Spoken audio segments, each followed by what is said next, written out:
Hi friends, నాగనిత్య పూజాలకు స్వాగతం అండి. ఇవాళ శ్రావణ మాసంలోని రెండో సోమవారం కదా, శ్రావణ సోమవారం. ఇవాళ అయితే లేట్ అయిపోయిందనమాట పూజకి. ఇక పిల్లల్ని పంపించి స్కూల్కి ఇంట్లో పని అంతా చేసుకుని పూజ మొదలుపెట్టానండి.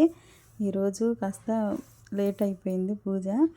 ఈరోజు సోమవారికి అయితే నేను శివయ్యకి శ్రావణ మాసం సోమవారం అని చెప్పేసి ముందుగా అయితే సోమవారిని నీళ్ళతో అభిషేకం చేసి, ఆ తర్వాత తెల్ల జిల్లేడు పూలు ఉంటాయి కదండి, ఆ తెల్ల జిల్లేడు పూలతో సోమవారికి అయితే అష్టోత్తరం చేసుకున్నాను అనమాట.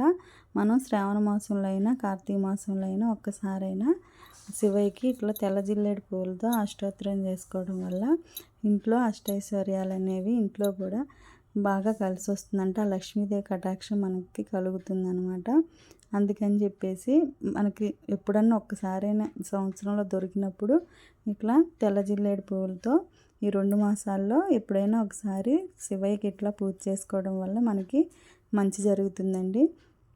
ఈరోజైతే నా పూజ ఇలా పూర్తయింది. మీకు కనుక నా వీడియో నచ్చితే లైక్ చేయండి, షేర్ చేయండి, కామెంట్ చేయండి. ఇంకా పూజ అంతా కంప్లీట్ అయిపోయాక సోమవారికి కూడా హారతి ఇచ్చేసుకుని ఈరోజు పూజ అయితే ఇట్లా ముగించుకున్నానండి. పచ్చి ఖర్జూర కాయలు ఉన్నాయి కదా, వాటిని సోమవారికి ప్రసాదంగా పెట్టుకున్నాను.